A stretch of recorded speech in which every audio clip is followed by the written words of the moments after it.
We're in the Garden District of New Orleans, and behind me, Lafayette Cemetery number 1. So if cemeteries is your thing, man, New Orleans is the place to be.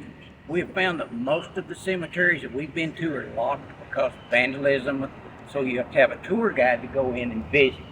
So this is Lafayette Cemetery number 1 in the Garden District. Boy, have I got a lot of information for you on cemeteries and customs here in New Orleans. The cemeteries of New Orleans are often called cities of the dead.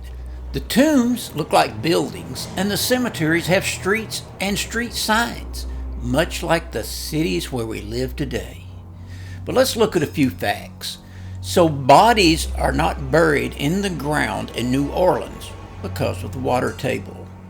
So is this the only reason for above ground tombs? The answer is no.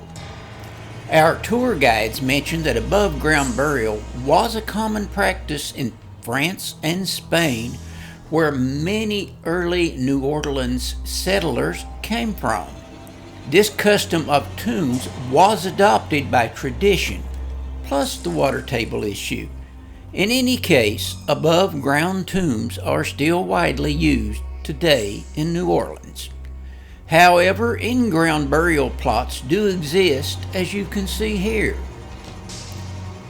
In New Orleans, the tradition is for families to use and reuse above-ground tombs. So some families have used the same tomb for 150 years or more.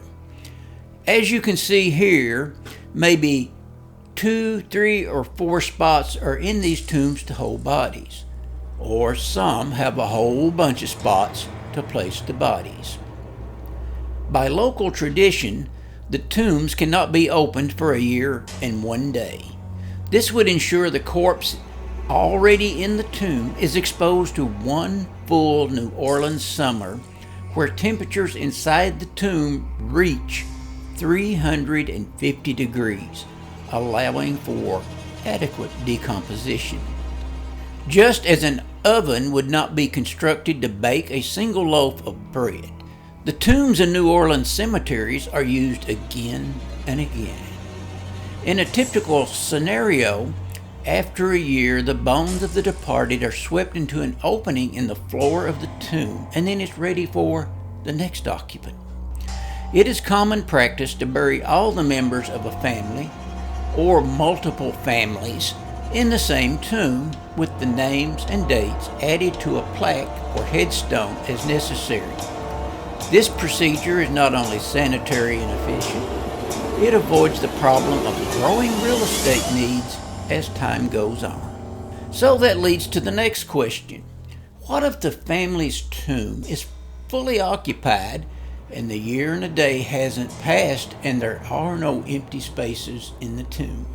Then the family can rent or purchase an oven crypt or hot box as seen here, where the remains lay for a year and a day. Then they can be moved to the family tomb. What about the coffin? Good question.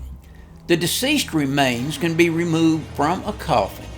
The bones are then pushed through the opening in the floor to join the other family members. Then the coffin is simply disposed of. Today, due to DNA science, the bones are put in a bag and then pushed through the opening in the floor. You will notice that many of the tombs are in total shambles, while others are neatly maintained. That's because the family paid extra for what's called perpetual care.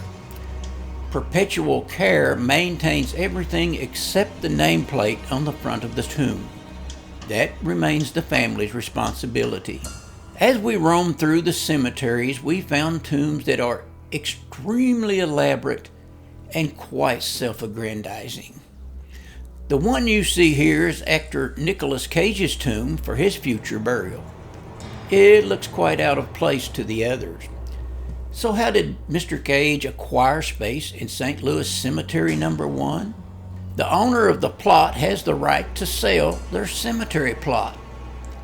I have no idea where the previous bodies that occupied Nicolas Cage's spot went to. To my Kentucky friends and bourbon enthusiasts, you should recognize this buffalo.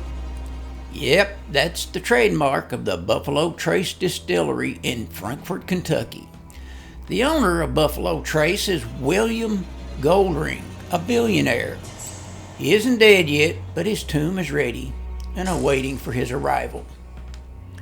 Located at Cemeteries, Cemeteries, where Jefferson Davis was initially laid to rest in the Army of Northern Virginia tomb.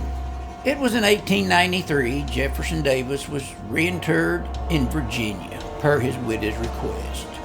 Moving on, this next monument, located in St. Louis Cemetery Number 1, was used in the movie Easy Rider.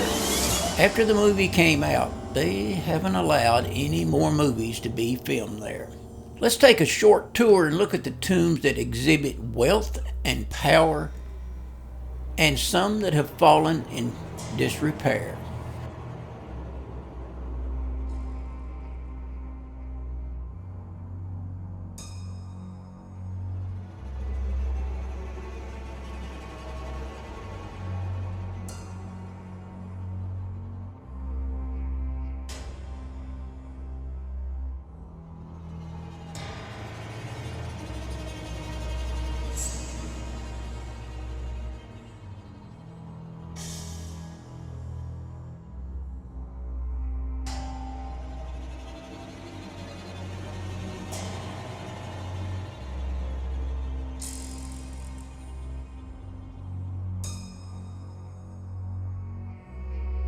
You can't go to a cemetery tour in New Orleans without visiting Marie Laveau, the Voodoo Queen of New Orleans, in Cemetery Number 1.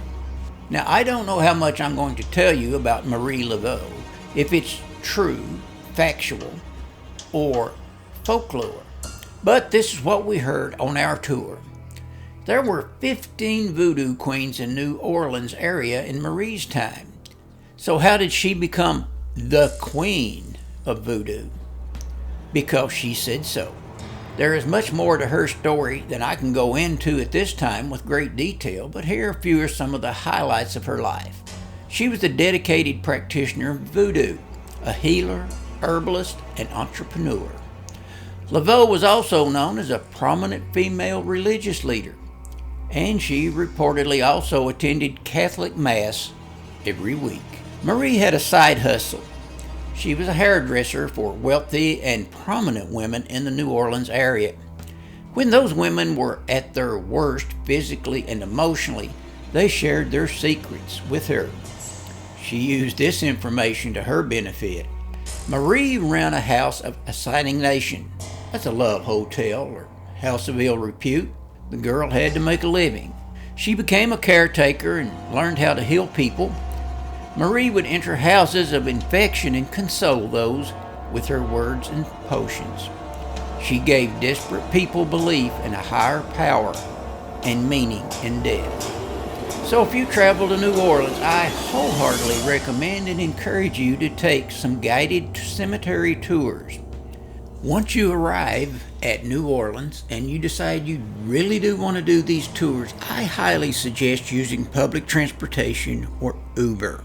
Also, take the time to eat in many of the fine places to enjoy that New Orleans Creole Cajun food. Subscribe, like, and share. I'll see you down the road.